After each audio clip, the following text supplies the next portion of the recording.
Hello guys, कैसे हैं आप सभी। तो चलिए बात करेंगे एक बार फिर से उत्तर प्रदेश पुलिस के बारे में। 2000 पुलिस कर्मियों को मिलेगी राहत।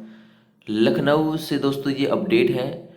पीएसी से सिविल पुलिस में आए 2000 अन्य पुलिस कर्मियों को भी पदावनत और पीएसी में रिवर्ट होने से राहत मिलेगी। 896 पुलिस कर्मियों को पीएसी में वापस भेजने का निर्णय निरस्त होने के बाद पीएसी से नागरिक पुलिस में आए अन्य पुलिस कर्मियों ने भी चैन की सांस ली है। दरअसल पहले सशस्त्र बल के पुलिस कर्मियों की तैनाती नागरिक पुलिस की जगह पर होती रही। इसके लिए न तो कोई स्पष्ट नियमावली बनी और ना ही डीजीपी मुख्यालय स्तर से कोई आदेश जारी हुआ।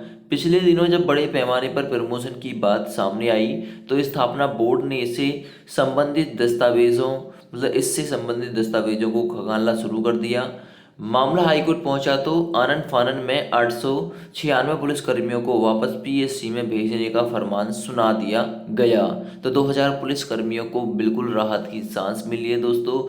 ठीक है। सिविल पुलिस में आए 2000 अन्य पुलिस कर्मियों को भी पदावनत और पीएसी में रिवर्ट होने से राहत मिल गई है। तो बड़ी अपडेट है दोस्तों आप सभी के लिए ये, और उन पुलिस कर्मियों के लिए जो 2000 में शामिल हैं। चलिए दोस्तों बात करते हैं अब 49,568 भर्ती के बारे में दोस्तों सबसे पहले, फिर उसके बाद में हम बात करेंगे 52,000 कांस्टेबल भर्ती जो आने वाली है उसके बारे में। 49,568 दोस्तों वैकेंसी कंप्लीट हो चुकी है, लेकिन अभी एक ही अभी पहला चरण ही चला है दोस्तों जो ट्रेनिंग होनी है उसका। तो पहले चरण के लगभग 14,000 कैंडिडेट जा चुके हैं और उनकी जो जीटीसी है वो लगभग समाप्त हो गई है। आरटीसी प्रोसेस पे है। जैसे ही दोस्तों ये समाप्त हो जाएगी उसके बाद में, ठीक है, नेक्स्ट राउंड में लगभग 14,000 के समथिंग में कैंडिडेट और ले लिए जाएंगे।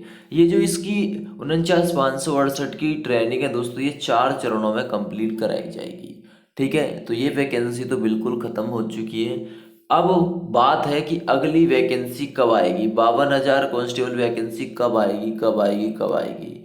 भाई कहते कहते पागल हो गए सभी। ठीक है ना। अभी कोई भी डिटेल दोस्तों किसी के पास भी हाथ नहीं लगी है कि कब आएगी। मैंने तो 2 बार आरटीआई फाइल कर दी है, ना तो आरटीआई का कोई जवाब आया।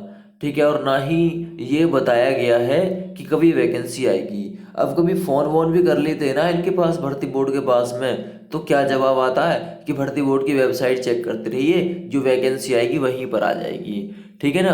दोस्तों मैं ये मैं आपसे कहना चाहता हूँ कि आप भी भर्ती बोर्ड के पास में कॉल कीजिए। ठीक है, भर्ती बोर्ड के पास में कॉल कीजिए। नंबर मैं भी आपको शो करके दिखाऊंगा। 2 नंबर रहेंगे, दोनों में से किसी पर भी कॉल कीजिए। भर्ती बोर्ड कम से कम इनको परेशान तो कीजिए कि भाई ये वैकेंसी के बारे में बताएं। ठीक है, कि भाई वैकेंसी कब आएगी कब नहीं आएगी। अब एक आध कोई कॉल करता है तो उसकी तो ये ऐसे ही चला देते हैं भाई, सब आप सब सब कॉल करेंगे तो फिर भाई ये बताने पर मजबूर होंगे कि वैकेंसी कब आएगी। तो भाई आप भी कॉल कीजिए, मैं नंबर शो करके दिखा रहा हूँ आप सभी को। 52,000 कांस्टेबल पर ऐसे ही नहीं आती पुलिस में वैकेंसी, या फिर ऐसे ही रोजगार के अवसर सुनिश्चित नहीं होते हैं, कुछ करना भी पड़ता है उनके लिए। चलिए मैं आपको नंबर शो करके दिखा रहा हूँ दोस्तों। तो दोस्तों आप 052222355752 पर दोस्तों कॉल भी कर सकते हैं, फैक्स कर सकते हैं इस नंबर पर। और इस नंबर पर कॉल कीजिएगा, सीयूजी नंबर है। इसे उठा लेते हैं ये और जवाब भी दे देते हैं। 94 54 40 47 86 इसे उठा के जवाब भी दे देते हैं ये। तो इस नंबर पर कॉल कीजिएगा आप। ठीक है, 94 54 40 47 86। ठीक है दोस्तों, इस नंबर पर आप मेल भी कर सकते हैं जो आपको पूछना है इनसे। क्लियर है भाई। आप लोग भाई जब तक कुछ नहीं करेंगे, ठीक है, सबको हर कोई कैंडिडेट और जो वहाँ पर बात करे ना इस नंबर को मिलाकर सीयूजी वाले को 94 54 40 47 86, भाई वो हमसे संपर्क जरूर करें। वो जो अपनी कॉल करेगा वो रिकॉर्डिंग मोड पर लगा कर करेगा, यानी रिकॉर्डिंग करना है इनकी बात को। जब रिकॉर्डिंग हो जाएगी आपकी बात तो दोस्तों उस रिकॉर्डिंग को हमें देना, हम सबको सुनाने की कोशिश करेंगे कि क्या उनके द्वारा जवाब दिया गया है। तो उनसे सबसे पहले आप कॉल पर बात कीजिए, फिर कॉल पर बात आपकी हो जाए, उनकी कॉल रिकॉर्ड आप कर लो, फिर आप मेरे से कांटेक्ट कीजिएगा, कमेंट डालिएगा, मैं आपसे खुद कमेंट मतलब मैं आपसे खुद कांटेक्ट कर लूँगा। चलिए, थैंक यू, बाय बाय।